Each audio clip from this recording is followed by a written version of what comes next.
आपली संस्कृती, आपले संस्कार सदा राहू दे आपल्या सोबत. भारताच्या महान ग्रंथांचे आणि काव्यांचे संपूर्ण संकलन. सबस्क्राईब करा तिलक. कोश, धनुष्य सरळ पकड. आधी बाणाला लक्ष्याच्या समोर ठेव आणि दोरी आपल्या कानापर्यंत खेचून घे. हवेपेक्षा सुद्धा तीव्र गती कोणाची असते का? हो, असते. ध्वनीची, प्रकाशाची, मनाची. मनापेक्षा सुद्धा अधिक जलद गती कोणाची असते? ते सगळं वेळ आल्यावर मी तुम्हाला समजावून सांगेन. आई, काय देव अयोध्येमध्ये राहतात का? हो, हे सत्य आहे. तू त्यांना ओळखतेस? त्यांना तर सगळं विश्व ओळखतं. आज मी पण वनात लाकडं आणायला जाणार. मी पण जाणार. ठीक आहे, चला. आपली आपली कुऱ्हाड उचला आणि चला माझ्या बरोबर. वृक्षदादा, नमस्कार. क्षमा तर मागितलीच नाहीस, ते नमस्कार स्वीकार करणार नाहीत. वृक्षदादा, माझ्याकडून चूक झाली, मला क्षमा करा.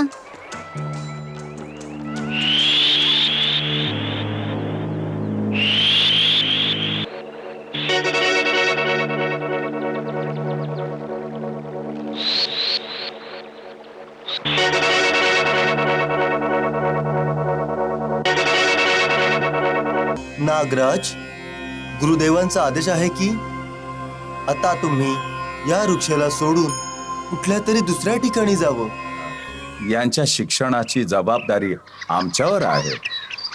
उपनयन संस्कारानंतर आम्ही विधिपूर्वक यांचं शिक्षण आरंभ करतो. तू त्याची तयारी कर. जशी आज्ञा.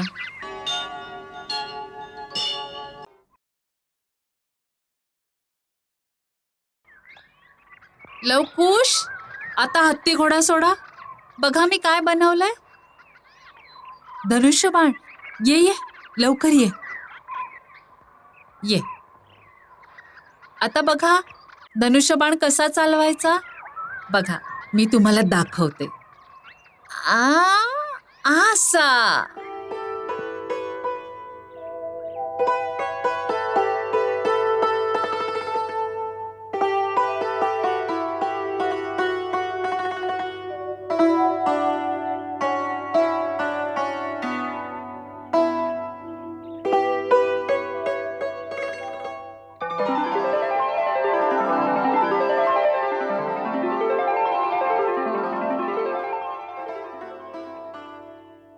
कोश, धनुष्य सरळ पकड. आधी बाणाला लक्ष्याच्या समोर ठेव आणि दोरी आपल्या कानापर्यंत खेचून घे. अशी? हो. मग आपली दृष्टी लक्ष्यावर स्थिर करा. जिथे बाण लागेल त्या स्थानावर आपले ध्यान केंद्रित करा.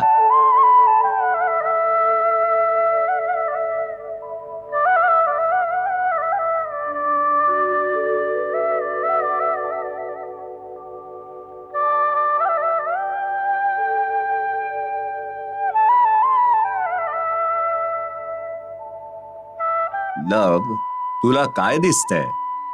गुरुदेव, त्या फांदीला लटकलेली कैरी. तू तुझ्या बाणाने कोणाला लक्ष्य बनवतोयस? फांदीला की कैरीला? कैरीला. गुरुदेव, मी त्या धाग्याला लक्ष्य बनवणार आहे ज्याच्या सोबत कैरी लटकलेली आहे. त्याला कापण्याने कैरी खाली पडेल. अति सुंदर. तू खरोखरच धनुर्धारी आहेस. जर धागा कापायचा असेल तर तुला ना फांदी दिसली पाहिजे ना कैरी दिसली पाहिजे. तुला केवळ धागाच दिसला पाहिजे. ठीक आहे गुरुदेव. आता आपापल्या कैरीच्या धाग्यांवर आपली दृष्टी केंद्रित करा आणि जेव्हा तुम्हाला काहीच न दिसता केवळ धागाच दिसेल तेव्हाच आपापले बाण सोडा.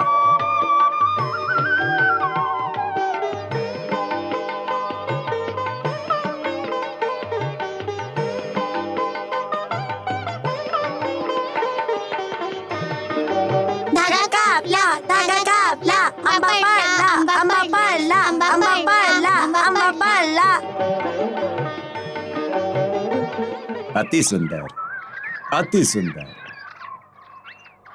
आता याचा निरंतर अभ्यास करण्याची आवश्यकता आहे. अभ्यास केल्याने गती येईल. लक्षाचा वेध घेण्यासाठी इतका वेळ लागणार असेल तर मग युद्धात कसं चालणार? यासाठी निरंतर आणि कठीण अभ्यासाची आवश्यकता आहे. तेव्हाच तर एकानंतर एक बाण सोडण्याची गती तीव्र होईल. गुरुदेव, किती तीव्र गती असायला पाहिजे गुरुदेव? तुमच्या वयात जर हवे इतकी जलद गती असेल तर चांगलं आहे. हवे इतकी? होय, हवेपेक्षा सुद्धा तीव्र गती कोणाची असते का? हो असते. ध्वनीची, प्रकाशाची, मनाची. मनापेक्षा सुद्धा अधिक जलद गती कुणाची असते? ते सगळं वेळ आल्यावर मी तुम्हाला समजावून सांगेन. पण आता हवे इतकी तीव्र गती तर आत्मसात करा. हा, वायू इतकी जलद गती. होय आई, इतका अभ्यास झाल्यानंतर तर गुरुजी अजूनही जलद गती सांगणार आहेत. अजून जास्त जलद? हो, गुरुदेव म्हणतात ध्वनीची गती वायूपेक्षा सुद्धा तीव्र असते. आणि प्रकाशाची गती त्यापेक्षा सुद्धा जलद असते. त्यापेक्षा तीव्र असते मनाची गती. ती आईपेक्षा तीव्र असते. मनापेक्षा जलद गती तर कसलीच नसते. गुरुजींनी सांगितलंच नाही. आई, मनापेक्षा जलद गती तर कोणाचीच नसते ना? असते ना, कुणाची? देवाची. हो, देवाची. बघितलंस? देवाची गती तर सर्वाधिक जलद असेल ना? हो. तू देवाला ओळखतेस का? तुला कसं काय माहिती आहे? मला तर गुरुदेवांनी सांगितलं. हो, गुरुदेवांनी सांगितलं असेल. ते देवाला ओळखतात. ते म्हणतात आजकाल ते धरतीवर आलेले आहेत. हो का? होय आई, अयोध्येमध्ये श्रीराम आहेत ना? गुरुदेव म्हणतात ते देवाचा अवतार आहेत. गुरुजी म्हणतात की त्यांनी देवाची कथा लिहिली आहे, रामायण. आणि आम्ही मोठे होऊ तेव्हा ते आम्हाला संगीतासोबत शिकवतील. आई, काय देव अयोध्येमध्ये राहतात का? हो, हे सत्य आहे. तू त्यांना ओळखतेस? त्यांना तर सगळं विश्व ओळखतं. मग तर देव सुद्धा सगळ्या विश्वाला ओळखत असतील. हो, मग तर ते तुलाही ओळखत असतील. अवश्य ओळखत असतील. आम्हालाही. समस्त प्राण्यांमध्ये जर त्यांचाच वास आहे तर मग ते पण सगळ्यांच्या आत वास करतात. आई, माझ्यात पण आहेत का? हो, मग तर मी पण देव आहे. कृष्णदादा, मी देव आहे. पण कुशदादाच्या आत सुद्धा त्यांचाच वास आहे. मग कुशदादा पण देवाचं रूप आहे. आई, मग आमच्या दोघांमध्ये मोठा देव कोण आहे? मोठ्या भावाचा मोठा देव आणि लहान भावाचा लहान देव. मग नेहमी मलाच प्रणाम करावा लागेल. आता हा वाद सोडा. मी वनातून लाकडं घेऊन येते. तोपर्यंत तुम्ही थोडा व्यायाम करा आणि धनुष्य बाणाचा सराव करा. आज मी पण वनात लाकडं आणायला जाणार. मी पण जाणार. ठीक आहे, चला. आपली आपली कुऱ्हाड उचला आणि चला माझ्या बरोबर.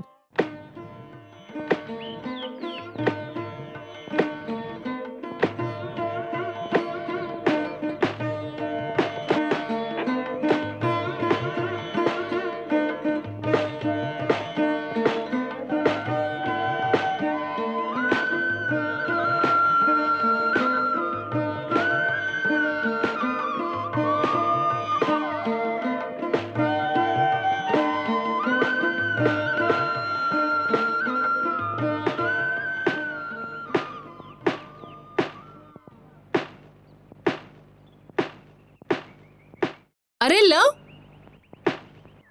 हे काय करतोस? झाडावरून लाकूड तोडतो आहे. असं नाही करायचं बाळा. झाडाला नाही तोडायचं बाळा. तू पण तर तोडते आहेस. आपण इंधन आणि गुरुदेवांच्या अग्निहोत्रासाठी वनातून सुकलेली लाकडं एकत्र करत असतो. हिरव्यागार आणि स्वस्त झाडाला कधीच तोडत नाही. का आई? ते बघ त्याला किती जखम केलीस ते.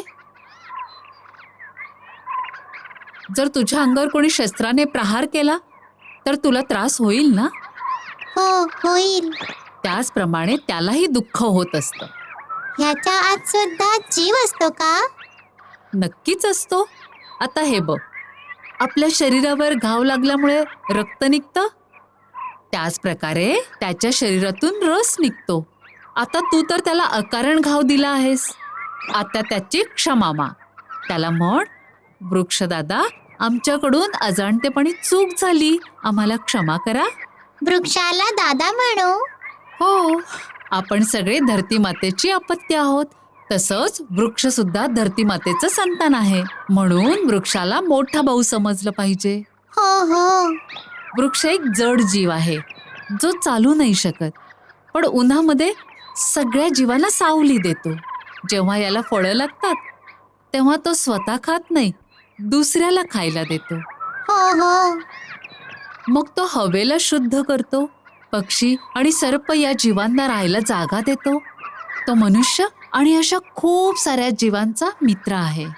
त्यामुळे वृक्षाला नमस्कार करायला पाहिजे. वृक्षदादा नमस्कार. क्षमा तर मागितलीच नाहीस, ते नमस्कार स्वीकार करणार नाहीत. वृक्षदादा, माझ्याकडून चूक झाली, मला क्षमा करा. आई, बघ बघ, हात हलवून काहीतरी सांगतोय. ते तुला आशीर्वाद देत आहेत.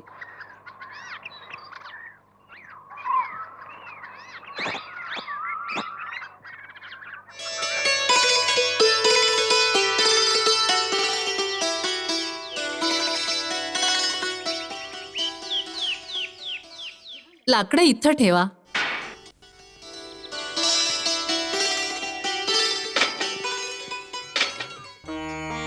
या लवकुश. ऐका, आधी नदीवर जाऊन स्नान करा, मग संध्या वंदना करा आणि मग गुरुदेवांना प्रणाम करा. तोपर्यंत मी तुमच्यासाठी जेवण बनवते. अच्छा माताश्री. जा.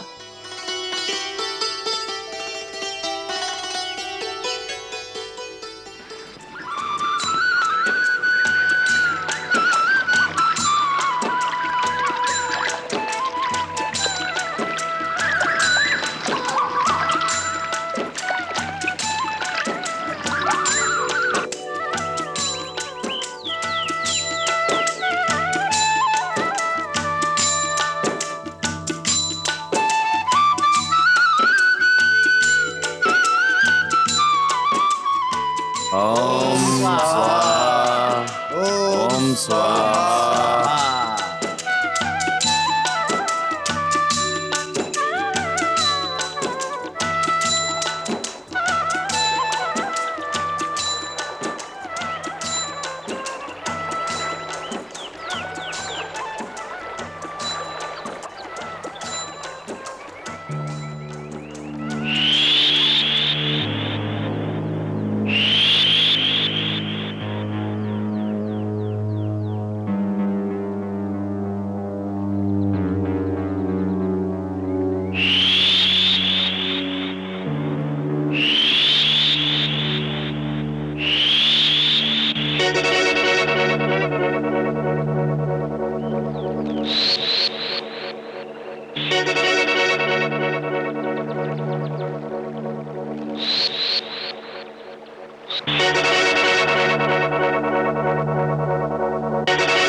श्रीधर, बोला गुरुदेव. बालक आजकाल नदीकाठी वृक्षाखाली संध्या करू लागली आहेत. त्या वृक्षामध्ये जे नागराज राहतात त्यांना जाऊन सांगा की तो वृक्ष सोडून दुसऱ्या ठिकाणी निघून जा. जशी आज्ञा गुरुदेव.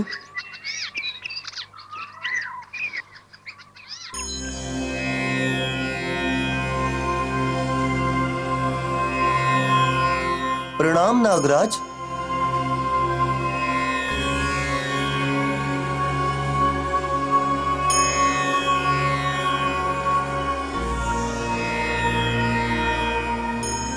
नागराज, गुरुदेवांचा आदेश आहे की आता तुम्ही या वृक्षाला सोडून कुठल्या तरी दुसऱ्या ठिकाणी जावं. गुरुदेवांच्या मनात शंका आहे की आजकाल दोन्ही बालके सारखे इथे येतात. कधी तुम्हाला पाहून घाबरून न जावोत. नाही मुनिश्रेष्ठ, आम्ही कधीच घाबरणार नाही.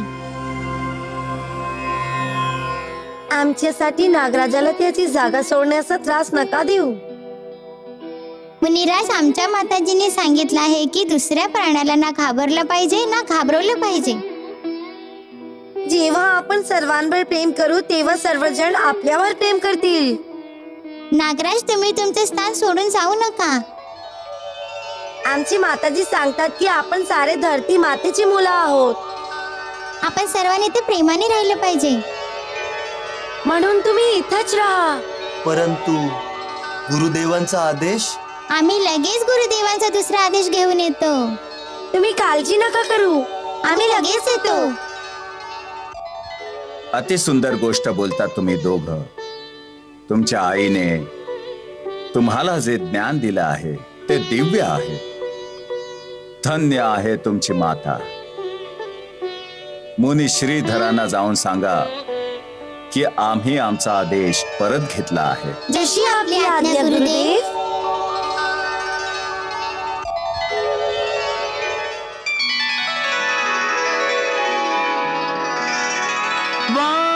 वाल्मीकि से परम गुरु, लव कुश जैसे शिष्य, इस मणिकांचन योग से उज्ज्वल हो भविष्य.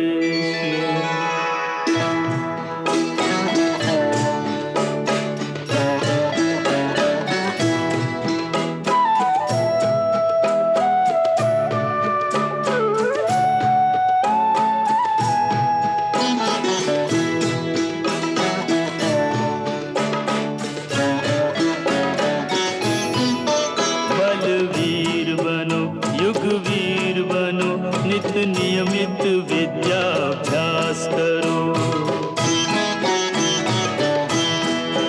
बलवीर बनो, युगवीर बनो, नित नियमित विद्याभ्यास करो. विश्वास जगत का पाओगे, पहले निज पर विश्वास करो. बलवीर बनो, युगवीर बनो, नित नियमित योगाभ्यास करो.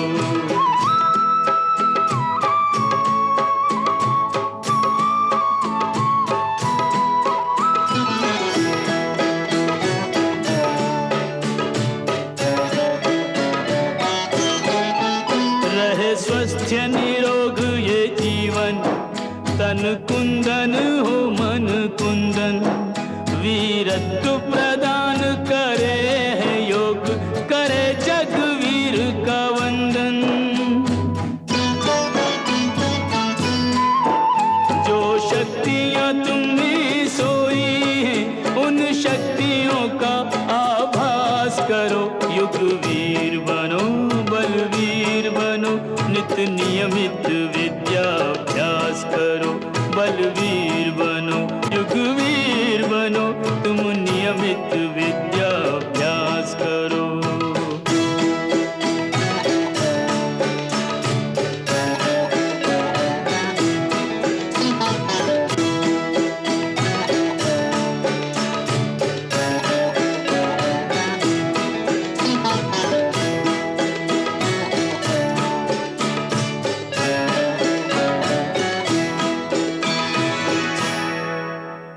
माताजी माताजी माताजी माताजी, गुरुदेवांनी सांगितलं आहे की ते आमचा उपनयन संस्कार करणार आहेत. अरे वा, उपनयन संस्कार. हो. हो मुली, आता ती वेळ आली आहे. आता लव आणि कुशचा यज्ञोपवीत संस्कार केला पाहिजे. तू यांना आम्हाला शिष्य रूपात समर्पित केलं. आम्ही यांचं गुरुपद स्वीकारलं आहे. म्हणून आता यांच्या शिक्षणाची जबाबदारी आमच्यावर आहे. उपनयन संस्कारानंतर आम्ही विधिपूर्वक यांचं शिक्षण आरंभ करतो. तू त्याची तयारी कर. जशी आज्ञा. ओम भूर्भुवः स्वाहा. ओम भूर्भुवः स्वाहा. तत्स्य वितुर्वरेण्यं भर्गो देवस्य धीमहि. तत्सवितुर्वरेण्यं भर्गो देवस्य धीमहि. धियो यो नः प्रचोदयात्. धियो यो नः प्रचोदयात्.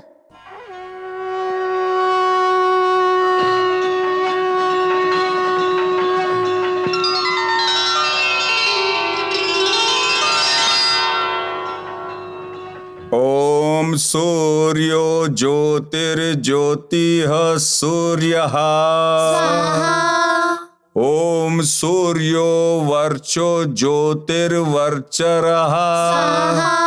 ओम ज्योतिः सूर्यः सूर्यो ज्योतिः.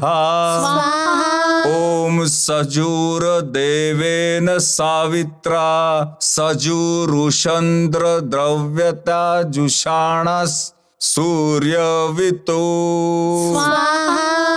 ओम शांति शांति शांति. ओम